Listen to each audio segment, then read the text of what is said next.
Nuevamente vamos a estar con la Asociación Mexicana de Médicos Generales, Odontólogos y Adjuntos a Farmacias, AMOFAC, con el encuentro AMOFAC Comecime 2025. La próxima ponencia será impartida por el doctor Javier Santiago Santiago, quien es médico cirujano y partero por el Instituto Politécnico Nacional, especialista en radiología e imagen diagnóstica y terapéutica, por la Universidad Autónoma del Estado de México. Actualmente es el presidente del Consejo Directivo de Comecime y secretario general de AMOFAC, y director médico de las unidades médicas AMOFAC, quien nos trae el importante tema cefaleas, abordaje por métodos diagnóstico. Si me apoyan a darle un fuerte aplauso de bienvenida, por favor.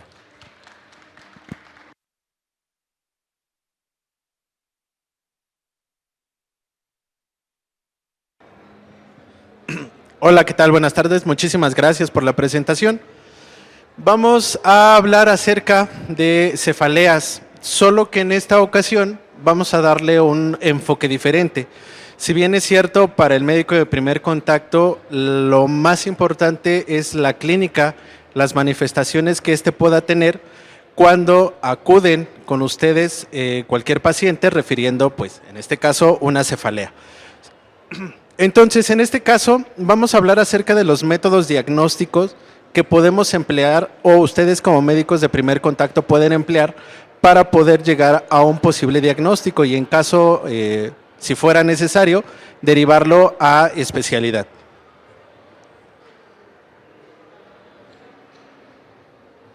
Ahí está. Vamos a hablar acerca de generalidades acerca de las cefaleas. Si bien es cierto, en la actividad médica diaria, un gran porcentaje que acude a un servicio de consulta refiere dentro de todos sus síntomas una cefalea, la cual puede presentarse desde una cefalea de origen primario o una cefalea de origen secundario. ¿Cuál es la diferencia entre uno y otro? Que el secundario va a ser un síntoma acompañante de otros síntomas asociados. Es decir, por ejemplo, un paciente que llega con ustedes refiriendo malestar general, rinorrea, coriza, síntomas asociados a una enfermedad de vías respiratorias, es lógico y es esperado que pueda presentar una cefalea. Y tal vez en este caso no es tan justificado darle una semiología a la cefalea. Pero si tal vez su paciente se presenta con ustedes refiriendo solo la cefalea, una cefalea pulsátil, una cefalea en racimos o inclusive una cefalea de un inicio súbito, abrupto, entonces sí estarían obligados a investigar y determinar la causa que está condicionando esta cefalea. Vemos en esta imagen que básicamente la cefalea es la cuarta causa de consulta a nivel de medicina de primer contacto. Normalmente u ocasionalmente forma parte del 3% del total de las consultas, va a tener una prevalencia del 47% y se ha observado en las últimas estadísticas que las mujeres tienen una prevalencia más por sobre los hombres a una razón de 3:1. Influyen muchos factores, entre ellos los factores hormonales que puedan influir y puedan desencadenar más fácilmente una cefalea. Si bien es cierto, también tenemos patologías que pueden englobarse por grupo etario. Hay patologías que pueden ser solo propias de los pacientes pediátricos, hay patologías que forman parte de los pacientes de 50 o de 60 años. No son las mismas patologías, sin embargo, ustedes están obligados a conocer toda esta semiología.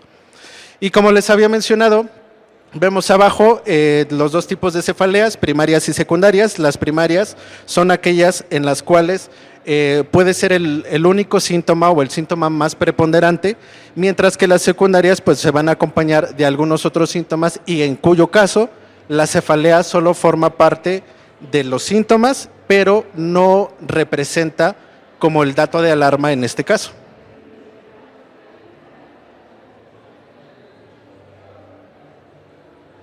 Ahí está. Tenemos una clasificación. Esta clasificación la otorga es una clasificación internacional de desórdenes a nivel cerebral, en el cual va a subdividir las cefaleas en cefaleas primarias y en cefaleas secundarias. Todas estas patologías, ustedes como médicos de primer contacto estarían obligados a conocer tanto la semiología como la presentación clínica, el grupo etario, porque ustedes al estar interrogando a ese paciente deben de determinar de dónde viene esa cefalea, ya sea primaria, sea secundaria, y qué estudio de imagen puede apoyar su diagnóstico. A grosso modo, las cefaleas primarias, pues tenemos la migraña, la cefalea por tipo tensión, la cefalalgia por afectación del nervio trigémino o inclusive otros trastornos que se engloban dentro de esta cefalea primaria. Y ya las secundarias, como ven en el listado, podemos tener cefalea asociado a trauma, cefalea asociado a un origen vascular, cefalea asociado a infecciones o inclusive a trastornos vasculares de tipo no traumáticos. Y finalmente las neuropatías craneales que también pueden cursar o condicionar una cefalea. Una neuralgia del trigémino, una neuralgia del facial, también se hace acompañar de cefalea. Entonces, ustedes al interrogar y al explorar ese paciente deben de ser capaces de reconocer, como ya les había mencionado, el sitio en donde se genera o posiblemente el sitio donde se genera, y con esto ustedes puedan solicitar un adecuado estudio de imagen.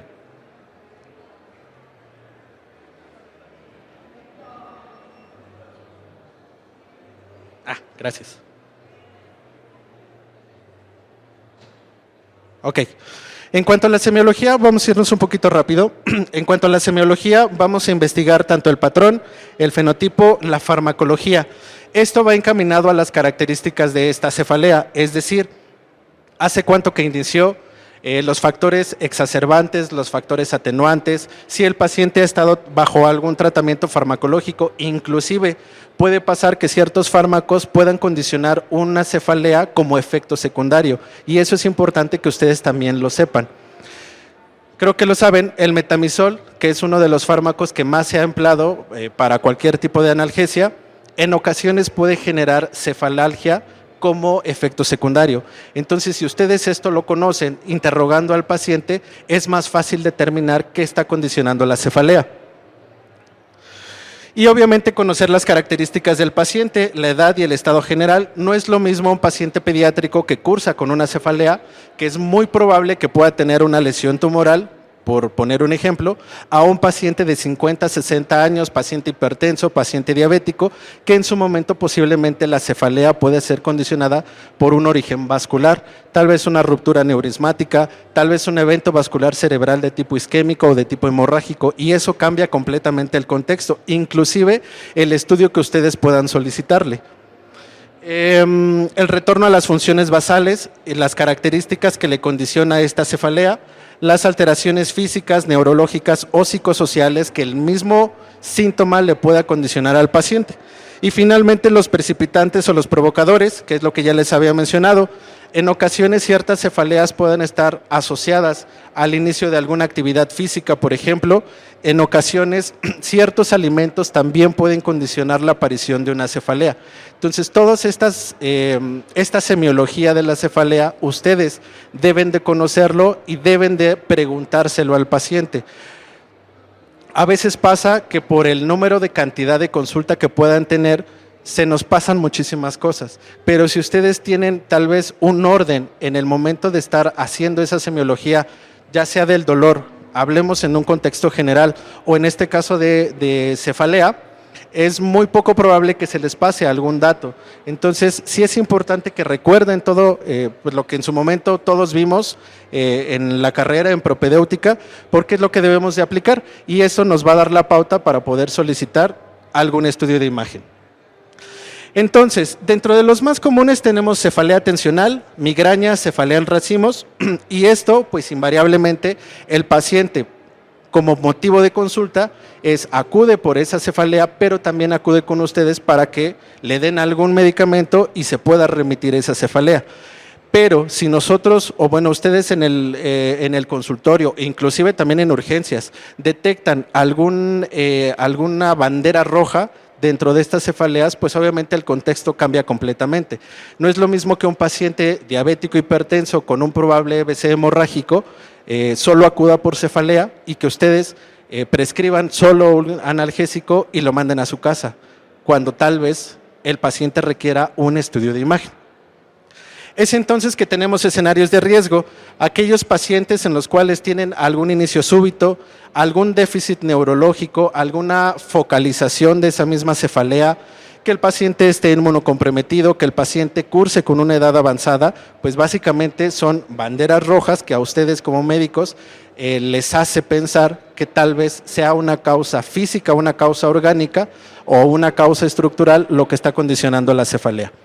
Y finalmente aquellos pacientes que cursan con embarazo o coagulopatía, aquellos pacientes que tal vez dentro de su contexto y de sus antecedentes personales les mencionan algún antecedente de cáncer de mama, que es muy común, las metástasis de cáncer de mama a cerebro.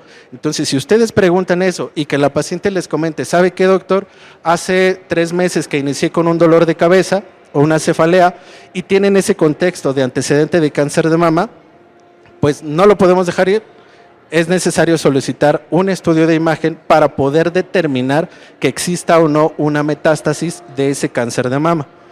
En aquellos pacientes que cursan con fiebre, pacientes con meningitis, también es muy viable que puedan cursar solo con cefalea. Obviamente el contexto clínico cambia en cada paciente. Si ustedes exploran a su paciente, pues van a poder determinar algunos otros signos que acompañan a la enfermedad y puedan orientar a su diagnóstico. Y finalmente un déficit visual. Es muy común, pareciera que no, pero es muy común que los pacientes cursen con micros o con macroadenomas y estos por sí solo pueden causar o cefalea o déficit visual. Entonces, si ustedes como médicos les llega un paciente con déficit visual y dentro de su contexto sospechan de un micro o de un macroadenoma, ¿qué estudio solicitarían ustedes? Tal vez una radiografía de entrada, una tomografía, una resonancia magnética. De ahí la importancia de conocer qué patologías son más comunes, qué patologías se acompañan de alguna semiología en específico y con eso orientar su diagnóstico. Entonces, es importante que recuerden al menos estos escenarios de riesgo porque es lo que puede dar la pauta entre que su paciente se vaya a su domicilio o su paciente se quede hospitalizado y requiera algún otro tipo de tratamiento. Estos escenarios de riesgo tenemos cuando se llega a presentar un inicio súbito, pues esta cefalea puede ser por diversas causas, como podemos ver en la diapositiva.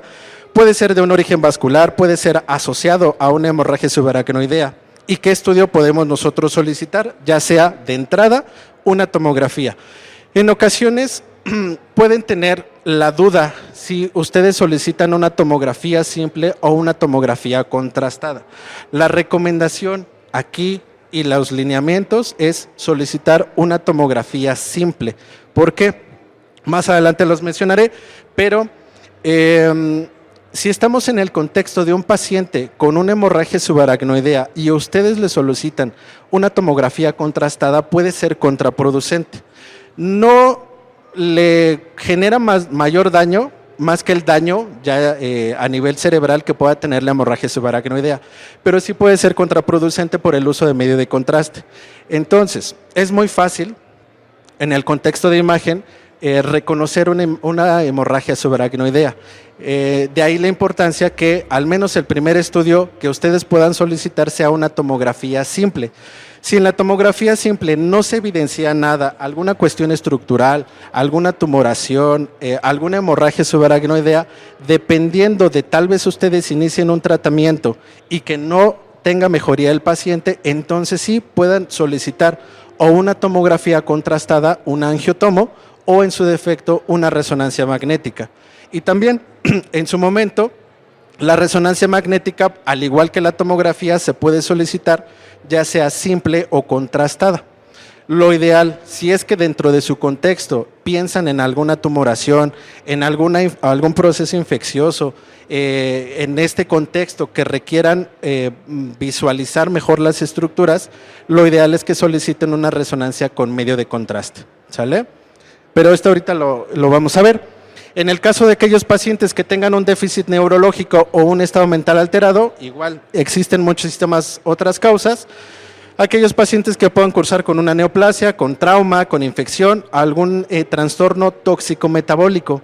Pareciera que no, pero al menos en una tomografía simple podemos a ustedes como médicos de primer contacto reportarles que posiblemente tenga algún daño estructural asociado a algún proceso tóxico metabólico, acumulación a una cetoacidosis, a acumulación de ciertos iones, calcio, hierro. Este tipo de alteraciones tóxico-metabólicas sí se pueden evidenciar en una tomografía simple. Obviamente el estudio ideal es una resonancia magnética. Sin embargo, en la gran mayoría de los hospitales en los que ustedes pueden estar, es muy difícil tener el acceso a lo más que se pueda a esa tomografía, porque sí pueden ver o podemos nosotros reportarles algún daño a nivel estructural, a nivel cerebral, asociado a estos con solo una tomografía simple. En el caso de aquellos pacientes que cursan con inmunocompromiso, podemos pensar en alguna patología intracraneal, algún proceso infeccioso o inclusive algún proceso neoplásico. En aquellos pacientes con una edad avanzada, como ya se los había mencionado, podemos pensar en algún origen vascular, en algún origen traumático, una arteritis de células gigantes o inclusive un proceso maligno. En el caso de aquellas pacientes embarazadas, esto es de cajón, paciente embarazada con cefalea. Primero, pues obviamente hay que descartar una preeclampsia o una eclampsia, una apoplejía pituitaria o inclusive una trombosis venosa cerebral. También no es el estudio ideal, una tomografía simple, pero hay ciertos datos, hay ciertos signos que podemos identificar en una posible trombosis venosa. Y en aquellos pacientes que cursan con alguna coagulopatía, pues básicamente también podemos pensar en una trombosis o inclusive en una hemorragia intracraneal. Por poner un ejemplo, es un paciente que llega a ustedes al servicio de consulta que tiene el antecedente de una cirugía cardíaca por una valvulopatía y que invariablemente pues, está tomando algún anticoagulante y les refiere que hace un mes empezó con un dolor de cabeza, una cefalea de tipo pulsátil, de tal vez de predominio vespertino y dentro de su contexto y dentro de sus antecedentes les menciona el uso de un anticoagulante. Entonces, invariablemente eso debe de despertar alguna alarma y hacer pensar que en algún sitio a nivel cerebral se pudo haber generado una hemorragia. Tal vez ya pasó un mes, tal vez ya es una hemorragia antigua, una hemorragia crónica, pero eso no implica que tuvo la hemorragia. Entonces, si ustedes piensan en eso, le pueden solicitar con toda confianza una tomografía simple de cráneo y poder evidenciar esa zona de hemorragia antigua, que ya es antigua, pero eso no implica que tal vez tenga ya un daño. En aquellos pacientes que tienen una historia de malignidad, pacientes de metástasis, ya sea que el primario sea a nivel cerebral o que el primario esté en algún otro sitio. El sitio más común que genera una metástasis es cáncer de mama. Aquellos pacientes con cáncer de mama piensen en cáncer o en una metástasis a nivel cerebral. Segundo lugar, tumoraciones a nivel hepático también puede generar metástasis a nivel cerebral. Aquellos pacientes que cursan con fiebre, ya sea un paciente pediátrico o un paciente adulto, pensar siempre en una neuroinfección, alguna patología sistémica o inclusive un absceso cerebral. Y finalmente el déficit visual. Como bien ya lo habíamos mencionado en diapositivas previas, aquellas patologías que puedan cursar con alguna tumoración, micros o macroadenomas, puedan condicionar por el simple hecho de tener la tumoración, una lesión ocupativa, genera desplazamiento de ciertas estructuras y esto genera por el solo hecho de que está ocupando un espacio que no tendría que ocupar, dolor de cabeza. Entonces, como ya les había mencionado, tenemos banderas rojas y signos de confort que los pueden hacer pensar en que tal vez su paciente se va a ir o a su domicilio con algún tratamiento o deciden hospitalizar a su paciente y entonces sí solicitar algún estudio de imagen. En el caso de aquellos signos de confort, que tal vez tenga un patrón establecido, que sea constante, más de 6 meses, que tenga una variabilidad en la localización, un historial de largo plazo de este síntoma cardinal que puede estar relacionado con los ciclos menstruales y es lo que les hacía hincapié en la primera diapositiva y de ahí la frecuencia de las mujeres por sobre los hombres. que tenga un retorno ideal, un retorno normal a su estado basal entre cada episodio, que ustedes a la exploración tengan un examen neurológico y un examen físico normal, y finalmente que pueda tal vez estar relacionado con algunos alimentos, algún estímulo sensitivo o el cambio climático, que también puede generar la aparición de una cefalea. Y en el caso de banderas rojas, aquellas cefaleas que puedan cursar de una característica en trueno, que tenga un inicio en aquellos pacientes menos de 5 años o en pacientes de más de 50 años, tengan cuidado, exploren a ese paciente y si de ser necesario, soliciten un estudio de imagen. A veces, y esto aplica mucho a los pacientes pediátricos, a veces pueden tener el temor de someter a un paciente pediátrico a un estudio de tomografía. Sí es importante cuidar la radiación a los pacientes pediátricos, pero ahí es donde ustedes deben de valorar el riesgo-beneficio. Si es un paciente menos de 5 años con una probable tumoración, creo que se beneficia más con un estudio tomográfico, idealmente un estudio contrastado, porque a veces pasa, y también pasa muy seguido, que solicitan el estudio de tomografía simple y como no se ve nada o como algo se vio pero no saben qué es, le piden el estudio contrastado. Y entonces ya es doble radiación, es doble someter a ese paciente pediátrico y obviamente el medio de contraste, si bien es cierto es algo inocuo al cuerpo, pues no implica que sea algún procedimiento invasivo hacia el paciente. Entonces, lo ideal, si ustedes en algún momento piensan en alguna tumoración, soliciten una tomografía contrastada. Aquellos pacientes con traumatismo craneoencefálico, estos de cajón, llevan una tomografía simple y en la tomografía simple podemos evidenciar ciertos cambios.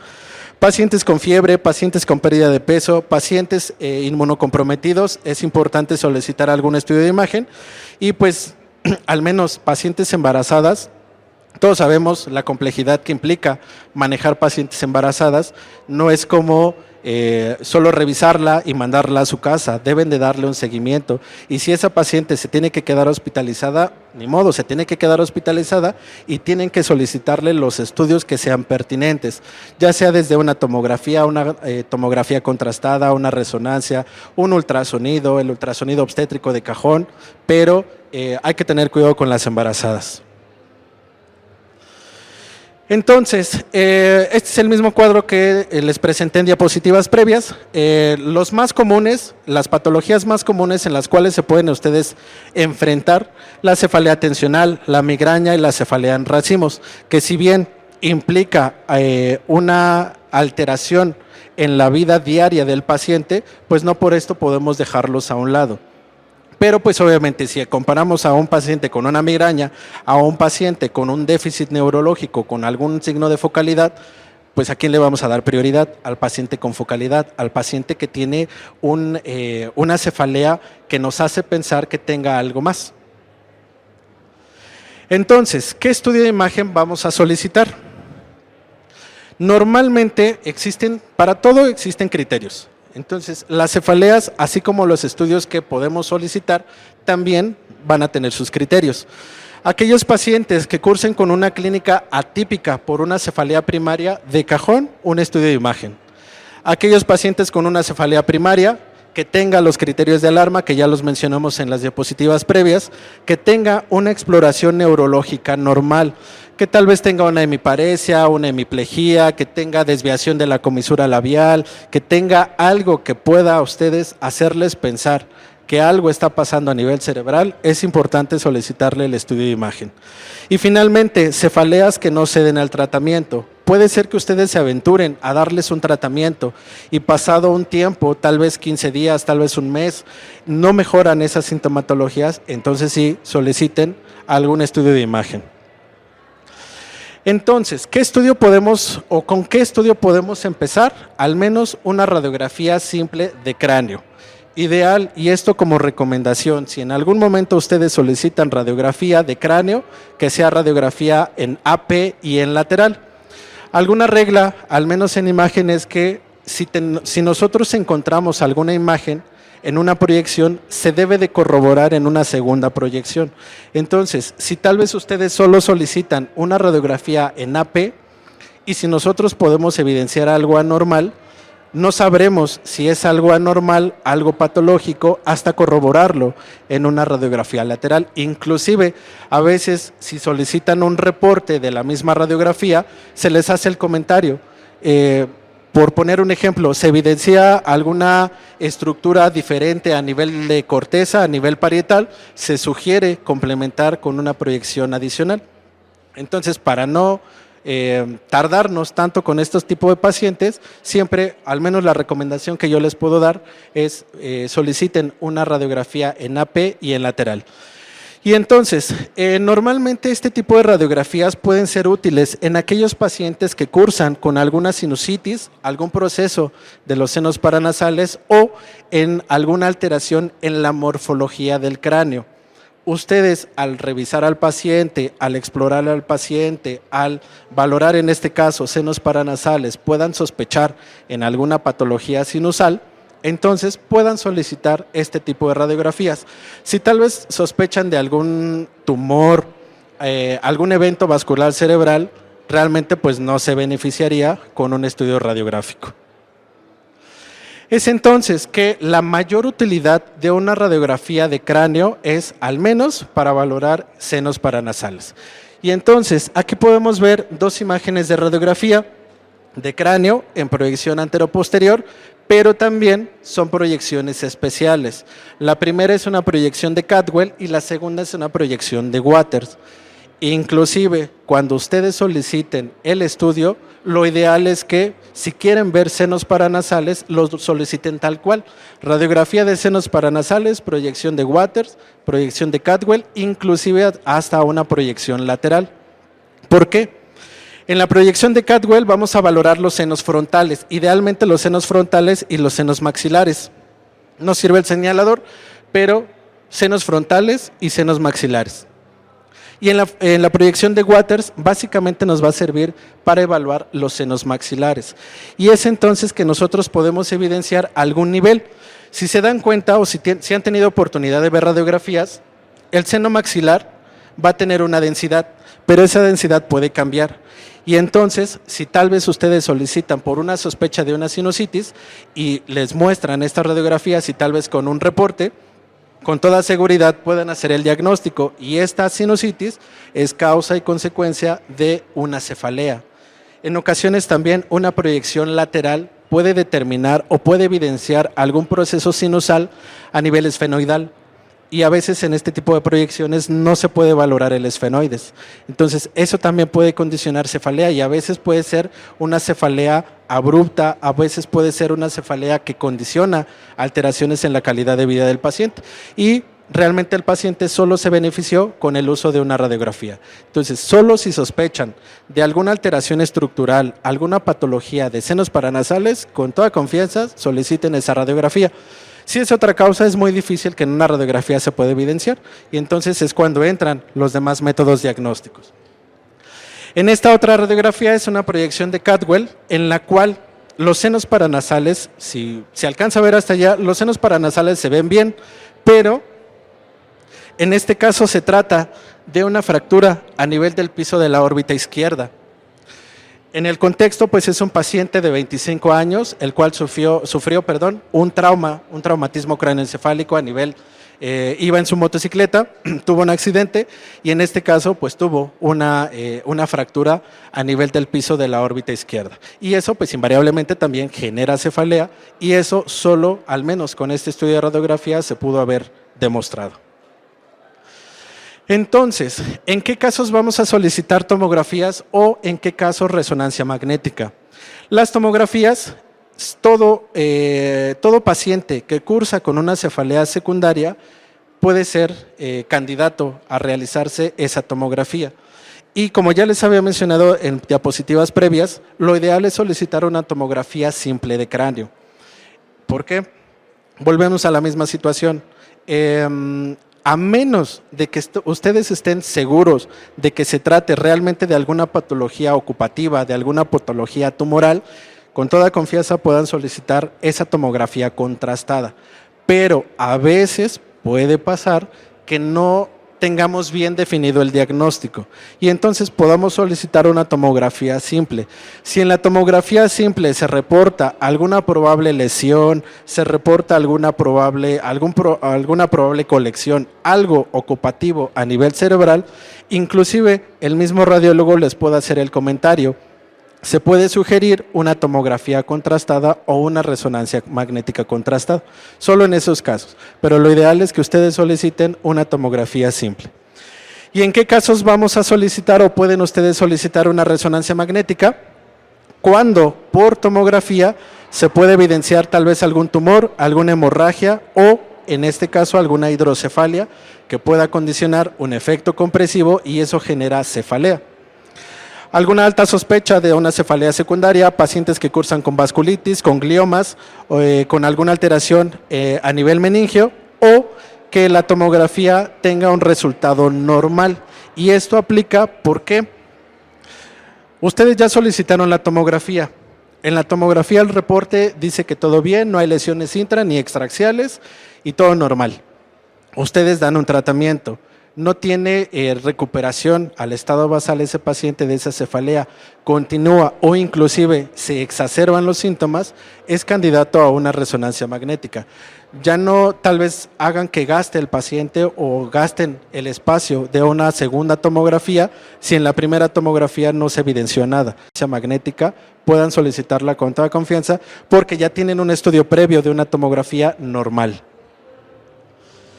Y es entonces que si ustedes solicitan estudios de tomografía, la tomografía nos abre un campo tan amplio en el cual podemos valorar desde estructuras, desde tejidos blandos, estructuras óseas y con esto determinar qué está pasando o qué está condicionando la cefalea.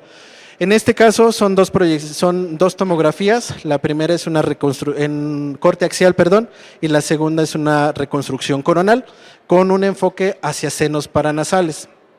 Recordando las clases de anatomía, tenemos los senos maxilares que no se ven de manera habitual. Normalmente los senos, en general, senos frontales, maxilares, celdillas etmoidales y los senos esfenoidales van a tener una densidad negra, llamémoslo así, tienen aire dentro de ellos. En este caso, los senos maxilares están ocupados, vemos un engrosamiento circunferencial, concéntrico, y en ocasiones, dentro de ese mismo engrosamiento, podemos tener lesiones a nivel óseo. Toda esta densidad del hueso como tal está modificada. Entonces, en este caso se trata de una sinusitis propiamente crónica por los hallazgos en cuanto a la laceración del hueso y eso puede en este caso, en este paciente, es un paciente de 48 años que solo refería a cefalea frontal, cefalea a nivel de mejillas y que inclusive dentro de la misma semiología exacerbaba cuando hacía algún esfuerzo o se agachaba. Y esto pues básicamente por todo el contenido que tiene a nivel maxilar. Entonces, esto pudo haberse también identificado en una radiografía de cráneo, pero si tal vez en este caso llegó a una tomografía, se evidencian esa afección a nivel de senos paranasales y entonces ustedes sí ya puedan dar un tratamiento o con toda confianza derivarlo al servicio de especialidad correspondiente. En estos dos ejemplos les platico un poquito el contexto de esta paciente. Es una paciente de 54 años de edad que solo cursa con cefalea frontal, dolor ocular y vértigo, nada más. No tenía exacerbantes, no estaba relacionado a alimentos, no estaba relacionado al medio ambiente, no tenía antecedentes de trauma, no tenía antecedentes de cáncer, por ejemplo, no tenía nada, solo mencionaba el dolor ocular, el dolor frontal y el vértigo. Su médico muy acertadamente le solicitó una tomografía simple de cráneo y en esta tomografía, anatómicamente, vean cómo se ve el hueso esfenoidal y vean cómo se ve el hueso esfenoidal. No tiene las características normales de un hueso esfenoidal. En este caso se trata de una displasia fibrosa a nivel del hueso esfenoidal, pero el paciente puede tener una displasia fibrosa y no pasa nada, porque básicamente se condiciona la modificación de la arquitectura del cráneo. En este caso, está modificando y está generando compresión a nivel de los nervios ópticos y eso es lo que le está generando la sintomatología, desde la cefalea frontal, el dolor ocular y parte del vértigo. Entonces, la paciente no tenía ninguna otra lesión, no tenía tumor, no tenía alguna hemorragia, no tenía nada más que esta displasia fibrosa, pero esa displasia fibrosa por sí sola le está condicionando los síntomas. En este caso, la paciente pues obviamente fue mandada a neurocirugía, fue tratada quirúrgicamente por esta displasia y en automático los síntomas desaparecieron. Entonces, al menos lo que quiero darles con este ejemplo es que sí sirve esa tomografía, sí se pueden evidenciar alteraciones estructurales y sí pueden ser la causa o el condicionante de esa cefalea. En esta otra imagen, es una imagen de tomografía y es una imagen de resonancia magnética, ambas en un corte axial. ¿Le ven algo de raro a esta tomografía y a esta resonancia magnética? Solo díganme si le ven algo raro. ¿Qué le ven de raro? Esto. ¿En qué pensarían como primera opción?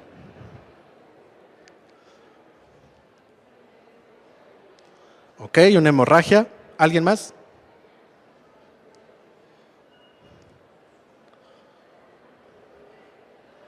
Ok, si yo les comentara que esta paciente, aparte de cefalea, cursa con epilepsia o con crisis convulsivas, eso ya cambia completamente el contexto. Ustedes le solicitan la tomografía, una tomografía simple, y se reporta esta lesión. Esta lesión, dentro del mismo estudio de la tomografía, se mide en unidades Hounsfield. Tiene, en este caso, unidades Hounsfield similares al líquido cefalorraquídeo. Si tienes densidades similares al líquido cefalorraquídeo, en teoría sería un quiste. Entonces, básicamente lo que tiene este paciente es un quiste de fosa media y ese quiste de fosa media es la causa y la condicionante de cefaleas y de crisis convulsivas. Entonces, si en algún momento ustedes ven algún reporte o algún estudio de tomografía y les reportan o ustedes ven un quiste de fosa craneal media, deben de interrogar si ese paciente cursa con convulsiones o con epilepsia. Tiene una alta probabilidad, casi el 75% de cursar con epilepsia. A veces es caso contrario, el paciente que cursa con epilepsia, que cursa con crisis convulsiva de difícil control, le solicitan la tomografía y se evidencia este hallazgo, es el quiste lo que está condicionando las convulsiones. Y obviamente no se le puede dar un tratamiento farmacológico, tal vez sí de base para minorar las crisis convulsivas, pero aquí necesita un tratamiento quirúrgico. Y entonces sí, ustedes derivan a su paciente a neurocirugía, el neurocirujano resuelve este quiste y santo remedio, ¿sale? Pero sí es importante solicitar la tomografía. Y en el segundo caso es la misma paciente, pero con una resonancia magnética. Es una resonancia ponderada en T2, en la cual, por el solo hecho de la física de resonancia magnética, realza las zonas donde existe líquido. Entonces, como lesiones tan sencillas o lesiones a veces comunes, porque es común, pareciera que no, es común que los quistes de fosa craneal media puedan condicionar cefaleas o crisis convulsivas. Influye mucho el tamaño, no es lo mismo que tengamos una lesión de este tamaño a esta lesión que aquí les muestro, que es más fácil que este tipo de paciente pueda llegar a tener una crisis convulsiva. En estas otras dos imágenes, son dos imágenes de dos pacientes diferentes en las cuales se les solicitó una tomografía simple de cráneo, igual solo por cefalea. Es un paciente, bueno, son dos pacientes. Este es un paciente de 70 años y la otra imagen es un paciente de 48 años. Los dos cursan con cefalea pulsátil de predominio vespertino, no tienen condicionantes, no tienen agravantes, no tienen asociados a algo diferente, no tienen ningún otro antecedente. Entonces, en la tomografía se les va a reportar estos hallazgos. ¿Qué es lo que les llama la atención? Los ventrículos laterales están dilatados, pero en aquellos pacientes mayores de 50, 60 años en los cuales existan cambios córticos subcorticales o atrofia cortical, pueden cursar con esta hidrocefalia, que es esperada por los cambios de la edad, llamémoslo así, y es entonces que esta misma hidrocefalia pueda generar una cefalea. En este caso no requiere ningún tratamiento porque no es alguna causa orgánica lo que le está condicionando la cefalea, son los cambios propios de la edad lo que le está generando la cefalea, y entonces ahí ustedes pueden darle algún tratamiento de contención farmacológico para aminorar los cuadros de cefalea. Caso contrario, en la segunda imagen de tomografía sí podemos ver la dilatación ventricular de astas anteriores y de astas posteriores, pero también vemos dilatación de tercer ventrículo y de cuarto ventrículo. Por el solo hecho de que tiene las dilataciones de tercer y de cuarto ventrículo, hay que pensar en una tumoración. En este caso, al menos por el estudio de tomografía simple, no se evidenció una tumoración. El paciente fue sometido a una resonancia magnética con contraste y sí, efectivamente, tuvo una tumoración y una estenosis a nivel de acueducto de Silvio, lo que le está generando la hidrocefalia obstructiva y eso genera cefalea. ¿Sale? Estas son otras 3 imágenes, son imágenes de una paciente de 54 años de edad. Síntomas: cefalea, vértigo y déficit visual, nada más. Volvemos a la misma situación, ventrículos laterales, reconstrucción coronal, ventrículos laterales, y en una ventana ósea vemos las características del hueso como tal.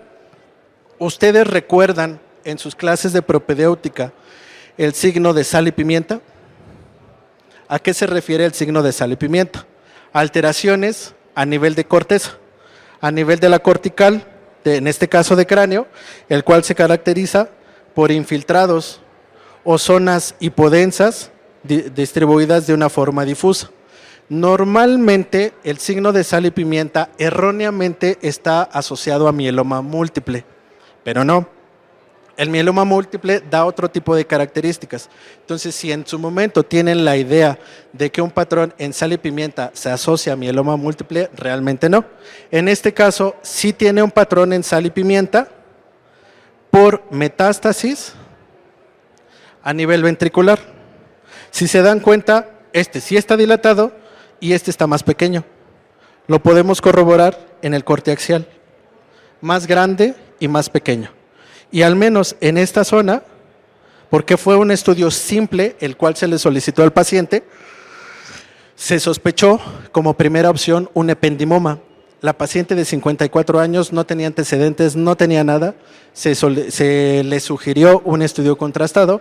En el estudio contrastado, pues evidentemente ya realzó toda esta zona y se concluyó como un probable ependimoma. Y esa paciente, pues invariablemente nunca se le va a quitar el dolor de cabeza a menos de que la manden a neurocirugía. Entonces, a lo que voy con este tipo de ejemplos, hacer hincapié en que un estudio de tomografía simple es muy útil, es muy válido.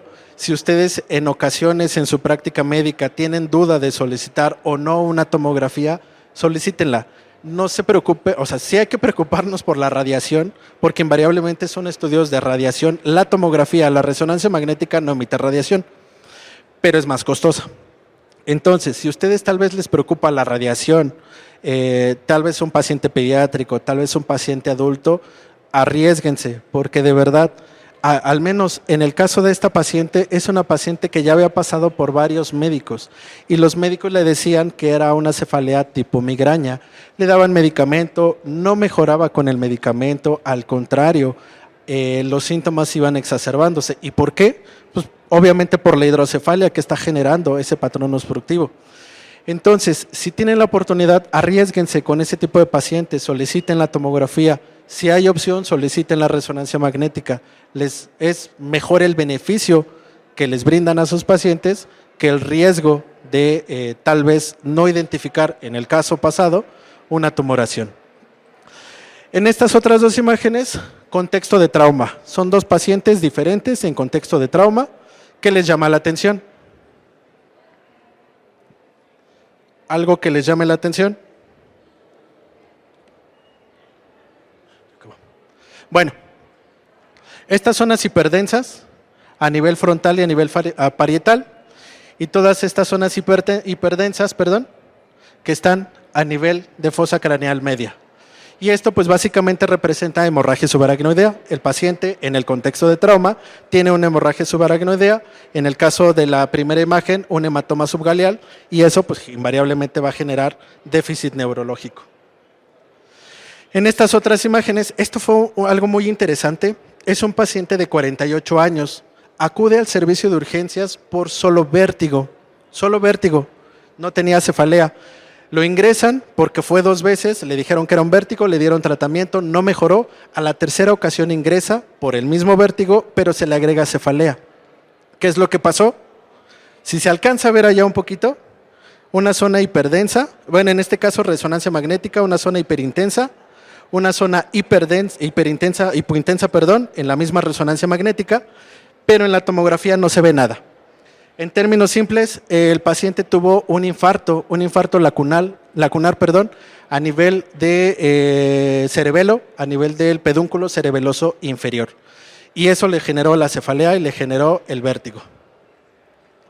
Esto pues invariablemente a simple vista podemos pensar que tiene algo anormal, tiene una tumoración a nivel de línea media, es un glioblastoma, es un paciente de 38 años de edad, solo cefalea, un poco de vértigo y nada más. Entonces, en este caso se le solicitó como primera intención la tomografía, se les hizo el comentario de solicitarle una tomografía contrastada, se le hizo la tomografía contrastada y realza, si se dan cuenta, tiene mayor densidad cuando pasa el medio de contraste.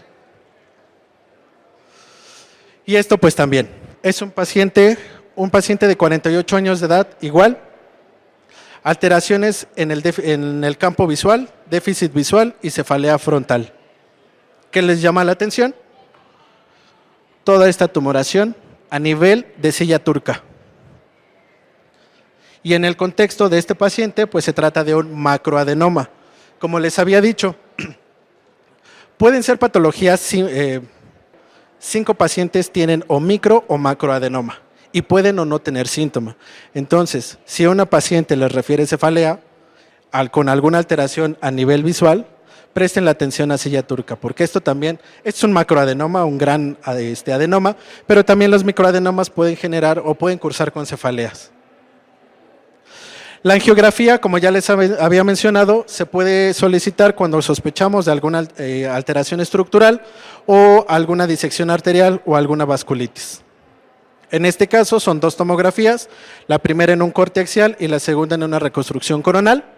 A grosso modo, arteria cerebral media dilatada y arteria cerebral media dilatada. Se trata de un aneurisma. Si ese paciente por alguna extraña razón se somete a una hipertensión arterial, ¿qué va a pasar? Se va a romper ese aneurisma y va a generar una hemorragia subaracnoidea. Entonces, si ustedes tienen la capacidad de solicitarle el estudio y que en su momento, antes de que se rompa ese aneurisma, se identifica a ese paciente, pues se beneficia muchísimo más. Y en este caso, creo que es la última imagen, es una trombosis de la arteria cerebral media izquierda. Esta es una tomografía con paso de medio de contraste, en el centro no pasa contraste y en la resonancia magnética se corrobora tanto la dilatación como la ausencia parcial del paso de contraste y eso pues se concluye como una trombosis de la arteria cerebral media. Y listo. Con las imágenes les quise mostrar tal vez las patologías más comunes, patologías de senos paranasales, que es muy común en nuestro medio, patologías citumorales, patologías vasculares. Todo paciente de 50 a 60 años hipertenso, diabético, con cefalea, hay que pensar, obviamente con la clínica correspondiente, con datos de focalización, en tal vez algún evento vascular cerebral de tipo isquémico o en una hemorragia subaracnoidea. Y entonces, finalmente el tratamiento va a depender mucho de la causa condicionante. No es lo mismo un tratamiento por una patología de senos paranasales que un paciente con una hemorragia subaracnoidea. Entonces, el tratamiento va a ser específico, va a ser encaminado a la patología. Pueden ustedes hacer un tratamiento de rescate cuando tal vez no exista alguna alteración orgánica alguna migraña, alguna cefalea en racimos, alguna cefalea tensional, ustedes pueden dar algún tratamiento de rescate o algún tratamiento analgésico de mantenimiento. Pero pues obviamente no es la finalidad de esta ponencia, pero sí es importante que ustedes conozcan la diversidad de fármacos que pueden emplear en el caso, por ejemplo, de una cefalea en racimos, en el caso de una cefalea tensional o en el caso de una migraña propiamente. Y listo. Eso sería todo de mi parte. Muchísimas gracias. No sé si exista alguna duda, alguna pregunta, comentario.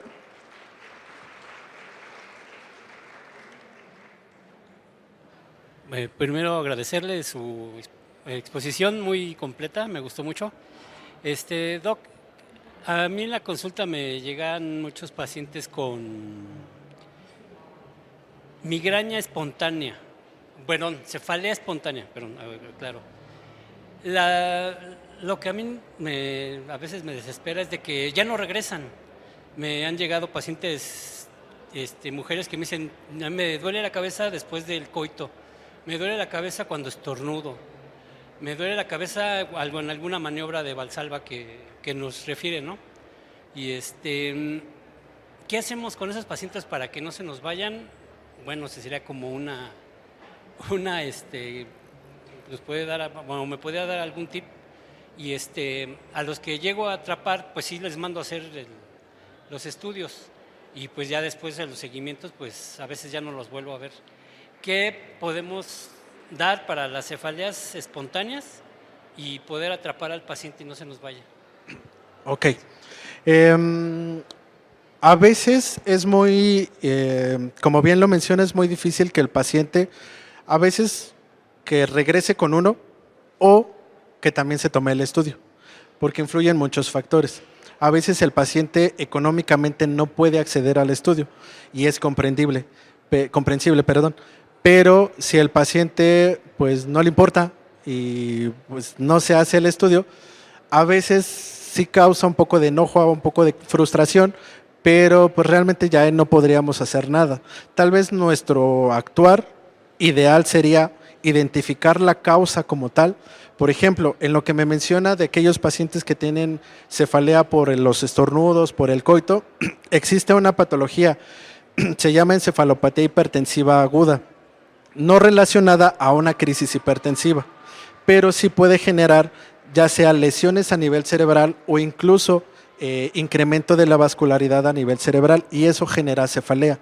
La tomografía en ocasiones puede evidenciar zonas de hemorragia o microhemorragia asociados a esas actividades, y que tal vez si fue algo crónico o hace un mes, por ejemplo, aún así en la tomografía quedan esos residuos o esa huella de esos microsangrados, y entonces en el reporte que usted le entregan va a decir esa característica, y entonces sí poderle decir al paciente, ¿sabe qué?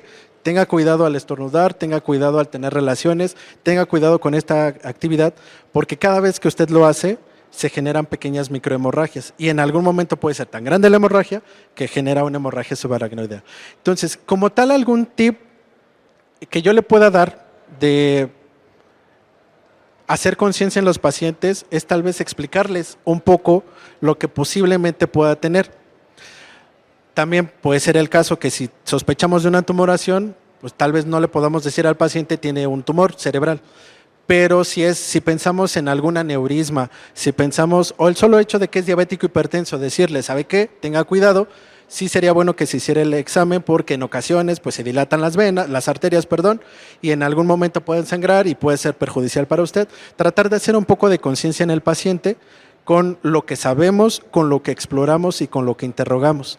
Y a veces el paciente genera un poco de conciencia, y tal vez si es un paciente que no tenga los recursos, busca la forma de hacerse el estudio. Junta, ahorra, pide prestado o algo, pero se hace el estudio.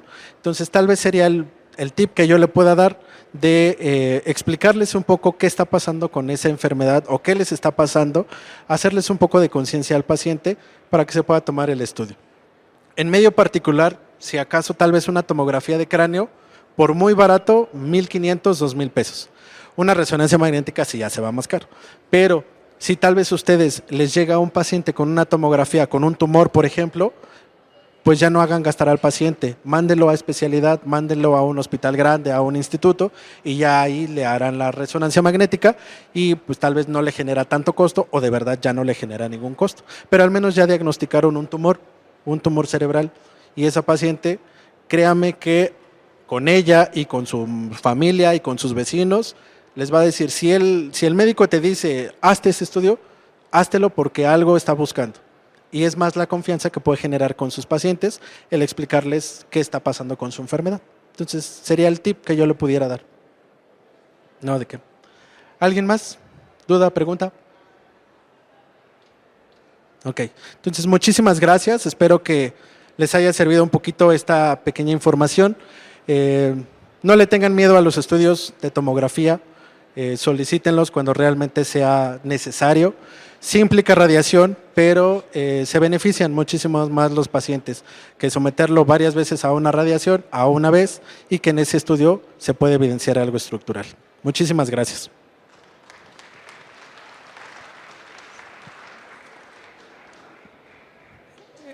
Bueno, buenas tardes nuevamente a todos. Antes de darle su reconocimiento al doctor Santiago, como comentamos, vamos a dar tres promociones respecto a que puedan ustedes llevarse durante 3 meses consecutivos ingreso a cursos que estamos ofertando en Amofac. Recordar que Amofac los cursos los ofertamos cada semana, es un curso diferente que pueden ustedes tomar de manera en línea por la plataforma. Y bueno, ahorita vamos a dar acceso a 3 meses continuos. El primero ya tuvimos la participación. Doctor, ¿me podría dar su nombre, por favor? Ismael. Ok, el doctor Ismael, bueno, es el primer ganador de estos 3 cursos de manera gratuita y nos hacen falta 2 personas más. Entonces, la dinámica para poder llevarse este premio, vamos a hacerlo de la siguiente manera. Si me pudieran regresar tantito sus diapositivas. No, voy a hacer que me digan de las imágenes. Oye, ¿se puede regresar?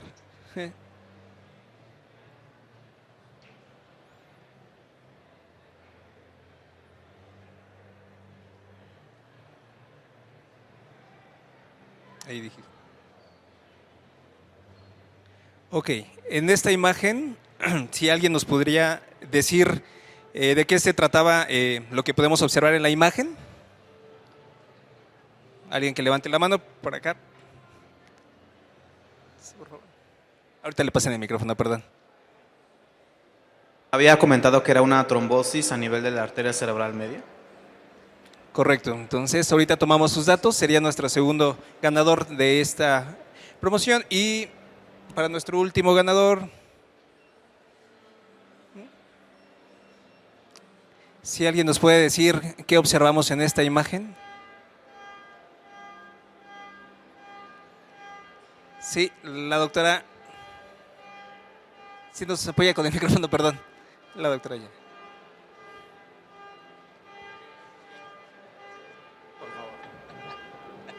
Es un glioma. Glioblastoma, correcto. Muy bien, pues felicidades a nuestros 3 ganadores de estos 3 meses consecutivos de cursos de Amofac. Ahorita se van a acercar con ustedes para tomar sus datos. Asimismo, y como parte de estos 10 años que llevamos colaborando con todos ustedes, así como los 30 años de Comecime con esta alianza que estamos haciendo, vamos a tener la oportunidad de que todos los que estén aquí, no sé si ya hicieron su registro a esta ponencia, recordar que cada que ustedes asisten hay que identificar con su código QR. Pues bueno, entonces todos los que ya hayan hecho su registro tienen una afiliación directa hacia Amofac. Ok, entonces si ya lo hicieron, si no lo hicieron, pues aprovechen una vez para hacer su registro y todas las personas que estén ahorita ya registradas tendrán su afiliación directa a Amofac. Si alguno de ustedes ya pertenece a alguna de las otras asociaciones que forman parte del colegio de Comecime, entonces vamos a tener esa afiliación 2026, porque esta afiliación es para el 2026, ¿sí? La vamos a tener igual completamente gratuita, perteneciente de su misma asociación, ya sea de las asociaciones que tenemos como parte del colegio, ¿vale? Y bien, ahora sí vamos a dar paso a darle su reconocimiento al doctor.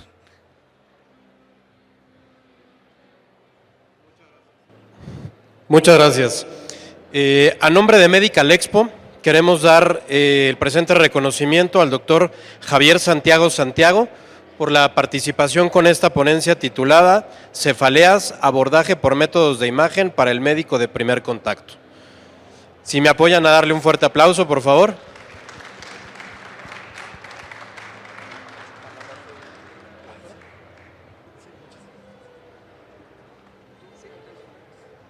Y pues bueno, ya para concluir nuestro evento,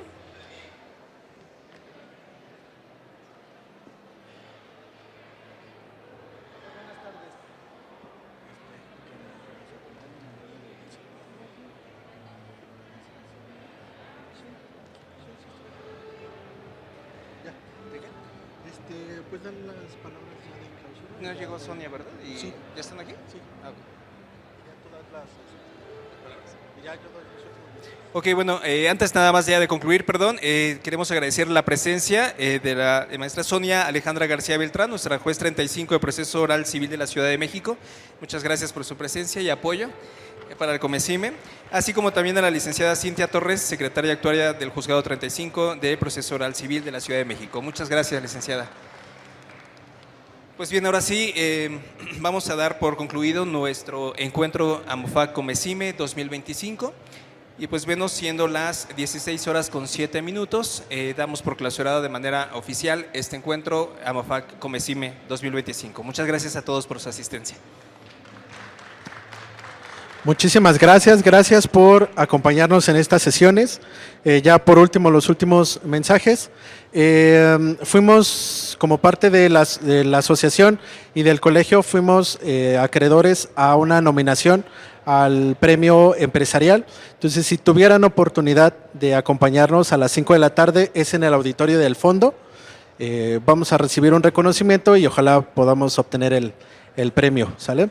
Entonces, si tienen oportunidad, y esto pues obviamente es gracias a ustedes, gracias a su presencia, gracias a la permanencia en estas sesiones, ojalá que el contenido que hayan visto en estas ponencias sea de utilidad y lo pueden aplicar en su práctica médica diaria.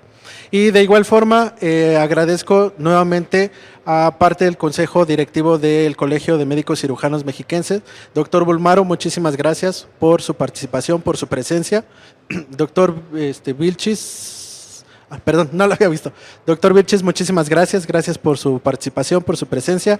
Doctora Cházaro, no la veo. Creo que ya se fue. Ok. La doctora Cházaro es presidente de la Asociación de Teotihuacán. También muchísimas gracias. Gracias por su participación, por su presencia. Doctora Verónica, muchísimas gracias. Gracias. Igualmente ya forma parte del equipo que se encarga de la certificación y la recertificación por parte de Comecime.